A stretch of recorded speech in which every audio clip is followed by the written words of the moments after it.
Olá, família Canção Nova, vocês que nos acompanham pelo sistema Canção Nova de Comunicação no Brasil e em Portugal, é o programa Passo a Passo com Jesus. Eu, Padre Arnon Christian, irei meditar alguns episódios do Evangelho de Jesus aqui, na sua terra. Hoje vamos meditar o Evangelho de São Marcos, capítulo 6, versículos de 1 a 6. Jesus volta à sua pátria, vai a Nazaré e ali entra na sinagoga. Juntos, eu e você, na terra de Jesus, entraremos na sinagoga e vamos meditar o Evangelho. Jesus, como um verdadeiro judeu, vivia as tradições do seu povo. Frequentava a sinagoga, fazia suas orações e realizava as práticas religiosas de seu tempo. Como ainda há o costume, os judeus se reúnem aos sábados para ouvir a palavra de Deus e rezar. Em Nazaré ouviam seu discurso e reconheciam que algo era diferente. É que Jesus não havia frequentado nenhuma escola de ensino das Escrituras, não fez nenhuma especialização. Além disso, seu ensinamento é acompanhado de ações que libertam as pessoas de qualquer tipo de opressão ou marginalização. O povo que está na sinagoga manifesta sua perplexidade e descrédito em relação a Jesus. A primeira e a segunda perguntas levantam desconfiança. De onde ele recebeu tudo isto? Como conseguiu tanta sabedoria? Por trás dessas objeções está o início da rejeição de Jesus enquanto Messias. Naquele tempo especulavam muito sobre a origem do Messias, e a conclusão a que chegaram é que Jesus não poderia ser o Messias, pois sua origem era conhecida por todos. Além disso, para os conterrâneos de Jesus, seria impossível fazer teologia sem passar pela escola dos doutores da lei e fariseus. Já o terceiro questionamento levanta suspeitas sobre quem age por meio de Jesus. Um pouco antes, alguns doutores da lei afirmavam que o chefe dos demônios agia em Jesus. Levando-o a expulsar demônios, o povo de Nazaré deixa transparecer essa mentalidade. A última pergunta sintetiza todas as anteriores.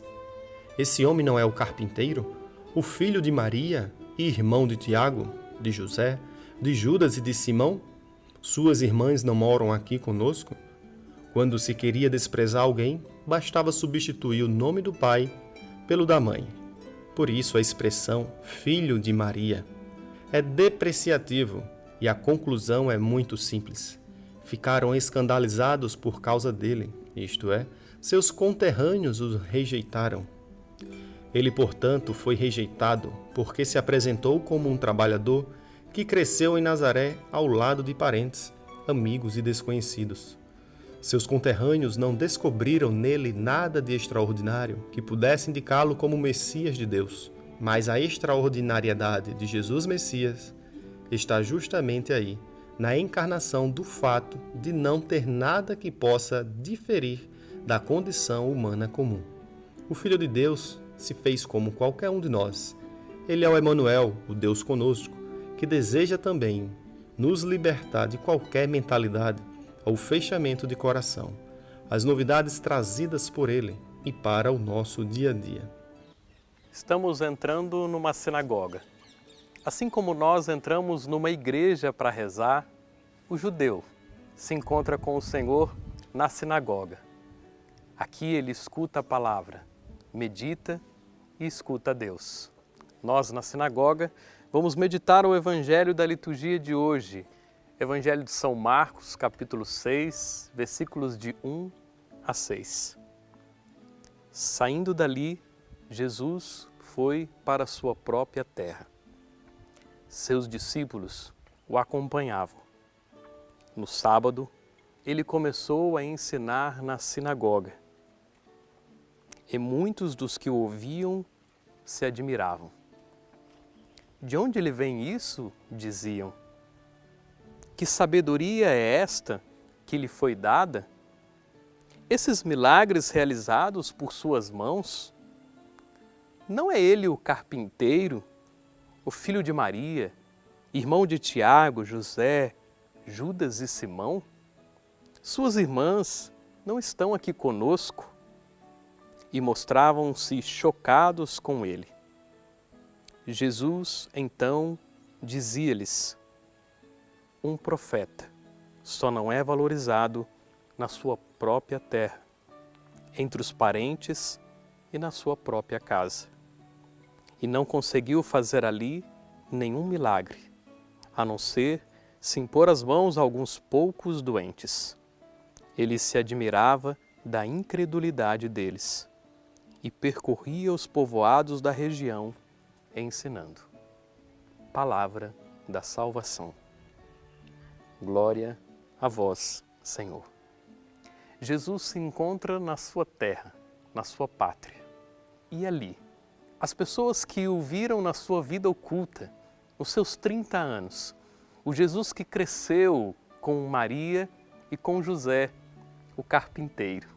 O Jesus que ia naquela sinagoga como criança.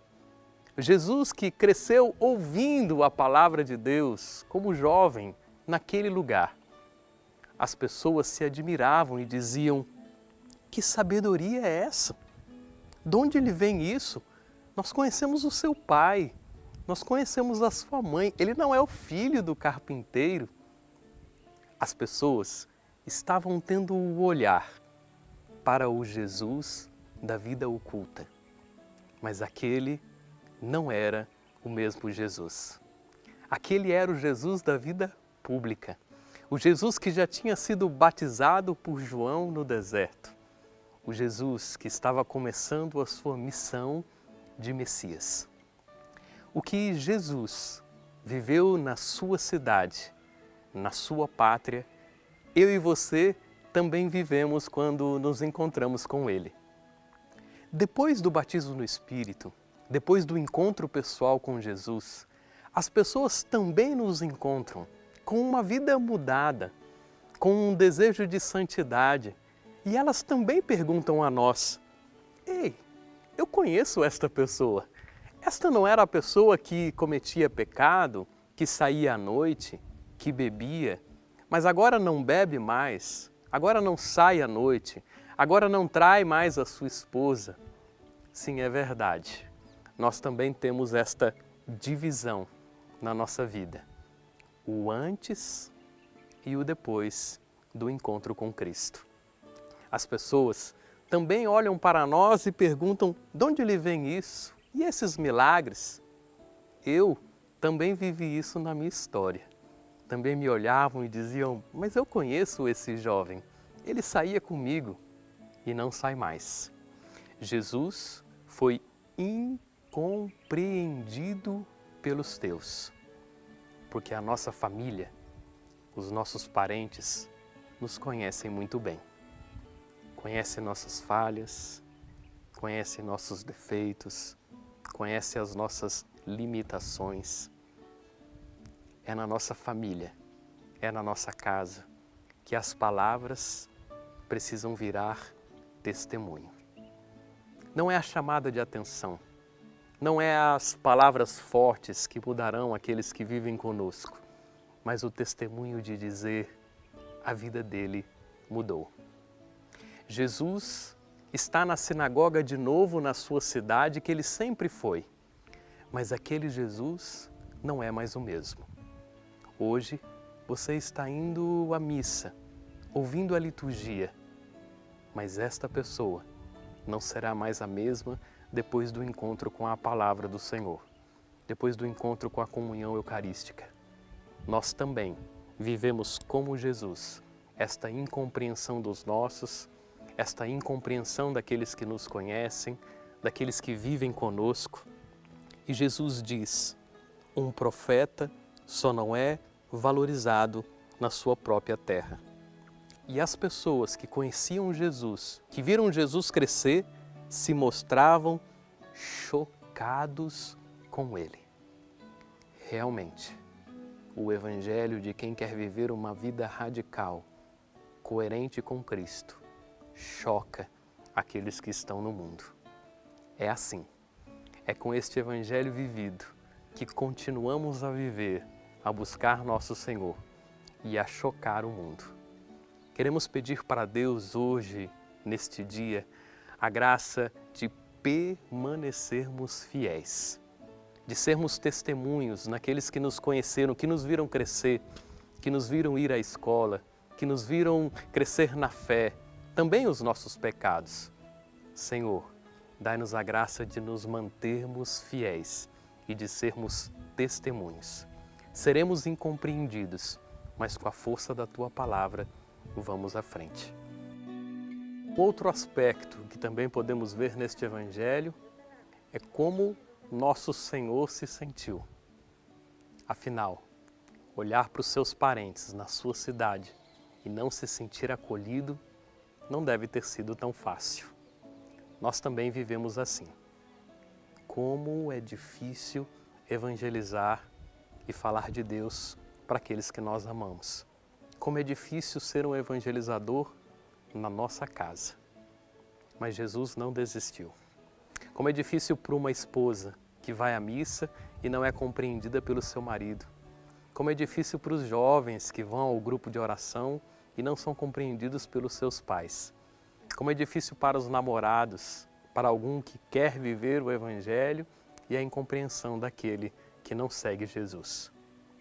Hoje, quero pedir a Deus a bênção do Deus Todo-Poderoso da perseverança, para que essas incompreensões, como Jesus viveu, não nos desanime. Pelo contrário, nos dê forças para continuar o nosso caminho de evangelizador. Que pela intercessão de Nossa Senhora de Nazaré, da pátria de Jesus, sobre vós, sobre vossa família, sobre os vossos parentes, a bênção do Deus Todo-Poderoso, Pai, Filho e Espírito Santo. Amém. O Christian Media Center tem a missão de levar ao mundo a mensagem da Terra Santa, a terra do Quinto Evangelho. Transmissões, reportagens, notícias, documentários, atualidade da Igreja e da vida cotidiana dos cristãos da Terra Santa. Você pode nos ajudar nesta missão, fazer conhecer e difundir a mensagem da Terra Santa. Ajude-nos. Visite o nosso site